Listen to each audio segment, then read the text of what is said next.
Me voilà en Polynésie française, dans l'archipel de la Société, sur l'île de Tahiti, où je vais me rendre au lycée Paul Gauguin de Papeete, dans le cadre du 3e reportage de la série « La communauté éducative face aux risques naturels majeurs ».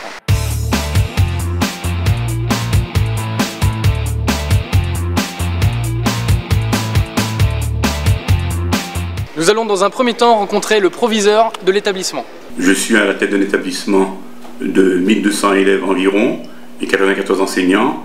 Et parmi ces élèves, nous avons donc des externes, mais aussi des 60 internes, 40 garçons et 20 filles. Et aussi nous alimentons le collège d'à côté qui nous envoie ses élèves tous les midis, ce qui fait environ 1800 pensionnaires chaque jour. La Polynésie française est dotée d'un statut particulier, donc c'est une collectivité de la République, comme toutes les collectivités, que ce soit les communes, les conseils généraux, les conseils régionaux, sauf qu'elle a un statut particulier qui est fixé par une loi organique de 2004, qui a été modifiée en 2007 puis en 2011, et qui détermine en fait quelles sont les compétences confiées à la collectivité, les compétences qui sont confiées à l'État. Et la particularité ici, c'est que l'autonomie de la collectivité est bien plus importante que n'importe quelle autre collectivité de la République française.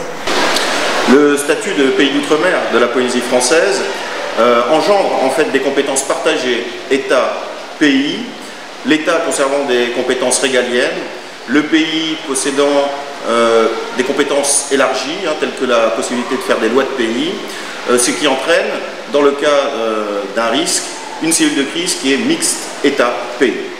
Quels sont les risques naturels propres à l'établissement Paul Gauguin et plus généralement à l'échelle de Tahiti et de la Polynésie française? En Polynésie française, on est soumis à deux risques, les cyclones et les tsunamis. Le panel des risques en Polynésie comprend un risque sismique très modéré, pas de risque volcanique, mais un léger risque lié au mouvement tectonique, mais donc, je le répète, très modéré du fait de l'éloignement des différentes plaques lithosphériques, de notre éloignement, finalement, de notre positionnement central par rapport à la ceinture de feu du Pacifique.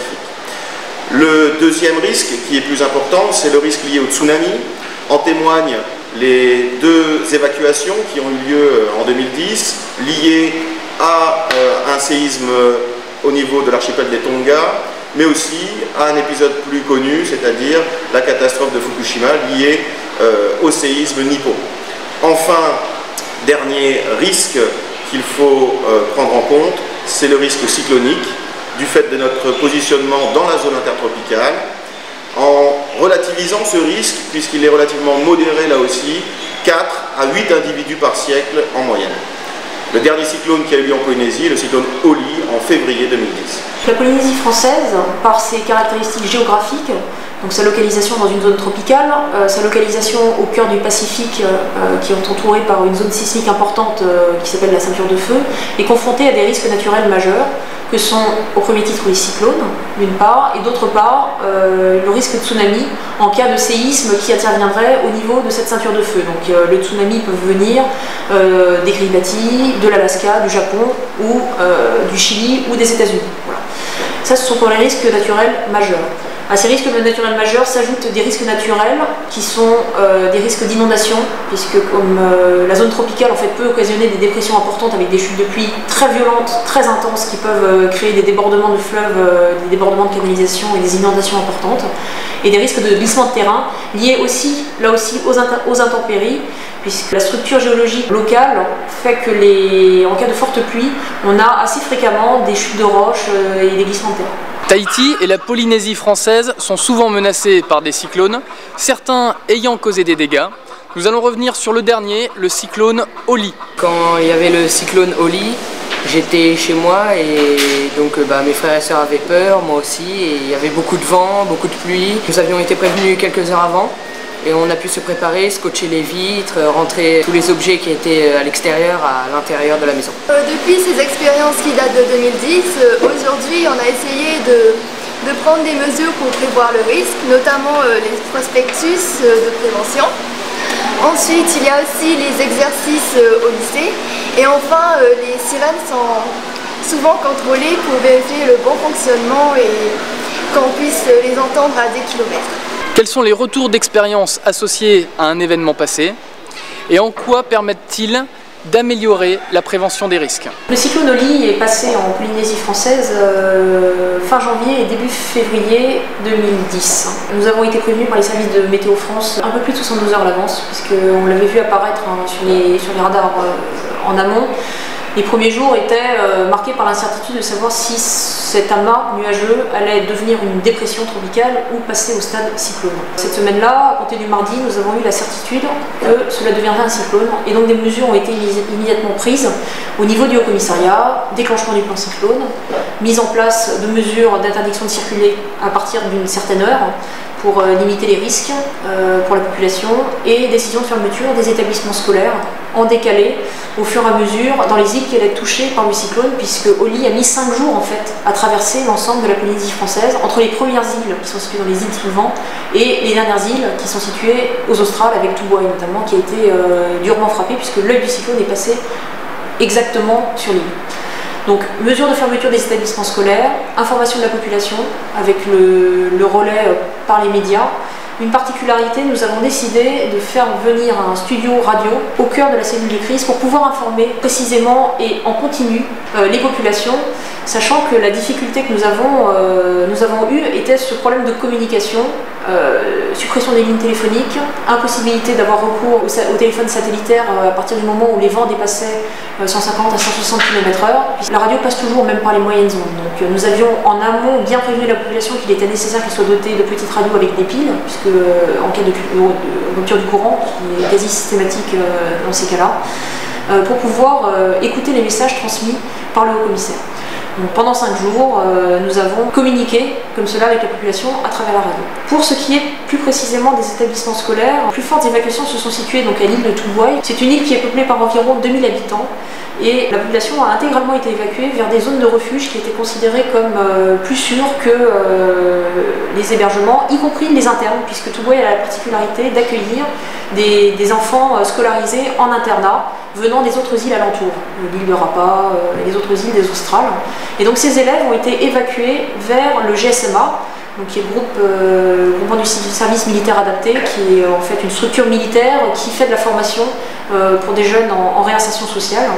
Comment la communauté éducative du lycée Paul Gauguin fait-elle face aux risques naturels qui lui sont spécifiques, à savoir le risque tsunami et le risque cyclonique? En matière de protection, en cas de cyclone, on sait toujours que les cyclones n'arrivent pas brusquement, ils sont repérés relativement longtemps à l'avance et nous avons 2 ou 3 jours minimum pour se prévenir. Donc les autorités nous disent alerte orange avec des consignes particulières ou alerte rouge. Dans ces cas-là, dès l'alerte rouge, les établissements scolaires sont évacués. Dans le côté, nous, ce qu'on fait, c'est on coupe le courant de manière assez générale, on barricade les portes et les fenêtres qui risquent d'être endommagées par le vent, et puis on débranche tous les appareils électriques, en particulier les ordinateurs, qui sont mis un peu à l'abri pour éviter qu'ils ne prennent l'eau. Maintenant, lorsqu'il s'agit d'un tsunami, nous avons des consignes bien particulières. Le lycée Paul Gauguin n'est pas situé tout à fait en bord de lagon, il y a des protections naturelles en aval, donc il nous a demandé simplement d'évacuer tout ce qui est au rez-de-chaussée.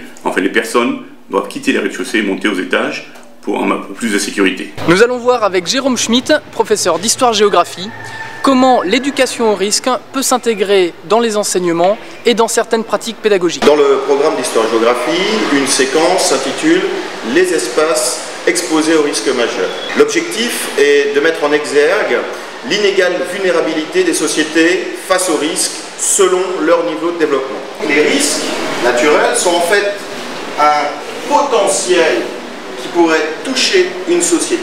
Nous allons voir les procédures en place pour répondre au risque tsunami et au risque cyclonique.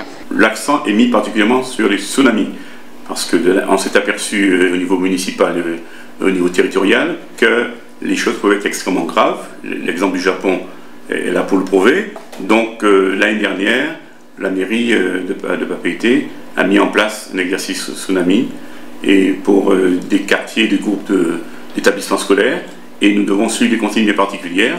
Il y a un walkie-talkie qui nous relie aux autorités, tant au commissariat qu'à la mairie, et aussi nous avons des consignes, nous recevons une alerte de ces 2 organismes-là, et nous devons suivre les consignes pour qu'il y ait le moins de dégâts possible. La culture du risque, surtout en ce qui concerne le tsunami, mérite d'être améliorée. Pour ce qui est des adultes, les choses ont l'air assez sérieuses. Les élèves ont tendance à trouver que c'est un moment de distraction. Nous devons constamment rappeler aux élèves qui sont là pour obéir à nos consignes et qu'ils sont plus en sécurité dans l'établissement, aux étages, que dans la rue à attendre des familles. Alors, en cas de risque naturel majeur, survenance d'un cyclone ou d'un tsunami, la gestion de crise va dépendre du temps que l'on a pour réagir. Donc, je prends l'exemple du cyclone. On a une prévision météo qui est fiable à 72 heures à l'avance, qui nous permettent pendant ces 72 premières heures de mettre en place des mesures de prévention. Pour ce qui concerne notamment les établissements scolaires, il y a des mesures de fermeture qui vont être prises en lien avec le pays. Concrètement, on se réunit, les services de la météo, les services de l'État, les services du pays pour la gestion de crise, et on détermine ensemble les mesures à prendre pour protéger les populations, dont les populations scolaires. Dans le cadre d'un tsunami, nous avons beaucoup moins de temps pour nous retourner. Dans le meilleur des cas, nous avons 8 heures de préavis, dans le cas d'un tsunami qui serait déclenché au Chili par exemple ou au Japon. Dans le pire des cas, si c'est un tsunami qui vient de la faille des Kiribati, on a uniquement 1h30 maximum de délai avant que la vague potentielle n'arrive sur les côtes polynésiennes. Très rapidement, on réunit la cellule de crise, toujours avec un représentant du pays, et on décide de l'évacuation des établissements scolaires situés au bord des côtes. Les chefs d'établissement sont immédiatement informés par le biais des services du pays de ces mesures et déclenchent leur plan de mise en sécurité sur lequel ils ont travaillé en amont dans le cadre des politiques de prévention qui consiste en fait à évacuer dans un délai très rapide l'ensemble des classes avec un encadrement adapté. Les établissements scolaires sont depuis quelques années soumis à l'élaboration d'un PPMS, plan particulier de mise en sûreté. Nous sommes tenus d'élaborer ce plan en commission dans l'établissement et de voir un peu tout ce qui permet d'assurer la sécurité de l'établissement et de signaler là où il peut y avoir des failles, et nous travaillons en collaboration étroite avec le commissariat et surtout la mairie de Papeete. À l'échelle du pays, maintenant, les plans de prévention des risques sont de compétence communale, que ce soit dans le cadastrage ou que ce soit par les systèmes d'alerte, et sont optimisés d'année en année pour prévenir au mieux, en temps réel, les populations. Après avoir observé les moyens de prévention et d'éducation à différentes échelles, du lycée Paul Gauguin de Papeete à l'échelle de l'île de Tahiti et plus généralement de la Polynésie française, je vais me rendre dans une autre zone à risque naturel majeur, les Caraïbes, qui ont été frappées en janvier 2010 par le terrible séisme en Haïti.